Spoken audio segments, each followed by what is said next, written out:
Hi there. Do you know who you are? Do you know what redemption does to you and brings you to a place of your identity? That consciousness that you're one with God and you have the very life of God. Do you know what it does for you? Actually, there's nothing you can do outside of your identity. You know, there is actually nothing that you can be outside of your identity. So, I think you should get that straight. You are not your hair, you are not, I like the song, I'm not my hair, I'm not these jeans. You're not your gender. Until you come to this place where you have embraced redemption. Redemption gives you that power, that confidence, that boldness to take on anything in the world. You will struggle without having this identity that you're the son of a king, not just any king, the king of every king that ever exists or will ever be. Think about this thing. You know, I like to say that the people that have understood these things most are the delusional ones, the people that say, identify as, what's the new one? As they, as them. And you see them and you're wondering, are they okay? They identify as something at least. But what do you identify as? What do you identify? Because whatever you identify is what is going to really, really show forth in everything you do. So the reason that you are sinning a lot is because you identify as a sinner. Even if you're a believer, you do not believe that you are righteous. You're not just righteous, you are God's righteousness. Think about these things. So the reason you do not have money is not because or you have lack. It's not because of lack of money, it's because you identify as poor.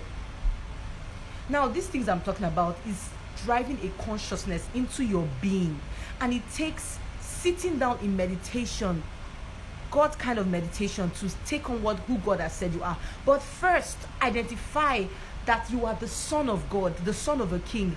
How did you get there? Blood was shed, so you cannot go around saying that you are a sinner. This is basic. And if you have not grasped this basic truth, then every other thing you're going to struggle. You are struggling with laying hands on the sick to recover because you do not know that you are the son of God, that your hands carry life. You are struggling with disease because you do not know that surely he was wounded, that a righteous man died. You are struggling, identifying yourself with the circumstances and the systems of this world because you have forgotten that you belong to a kingdom of whose you are a son. You are struggling with fear of abuse, fear of going out, because you have forgotten that you have angels that you can give command. You are struggling. Anything you are struggling because that consciousness is not set in you. Each and every one of us has something we are struggling, and that's why you must take on the assignment, not to gaze on what you are struggling with, but to gaze on who you have become. That is what scriptures are for, to bring you back to that place of consciousness. So you're not supposed to start saying, oh God, please, I'm sorry I did this. No. When you sin, the Bible says that it's they that they have forgotten that their sins are forgiven that continue in these things. So what are you supposed to do? Take on the fact that you are righteous. If you are wearing white, I often say, you will not scrub yourself against the gutter because I'm too clean for that. The day you realize I'm too clean for this nonsense, for this BS, if I may say, sin will not have dominion over you, because the sin can never be a problem again. Sin has been dealt with. God is not going to do any other thing to deal with sin. When he died, you died. He became sin. See yourself in that place, and now see yourself seated together. He who sits in the heavens will laugh. So when you fall, what do you remember?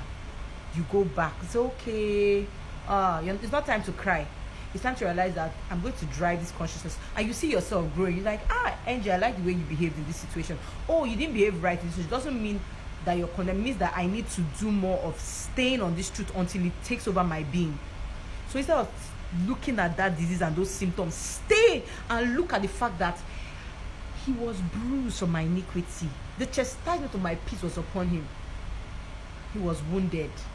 When he died, I died. I'm going to stop this here, but I decided to say this encouragement. You are not that thing.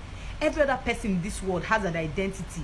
They are defining themselves by nonsense and rubbish. But instead of you to complain, what are you defining yourself by? And I'm going to say this, especially for my introverts and my extroverts, so to speak. You are not an introvert, you're not an extrovert.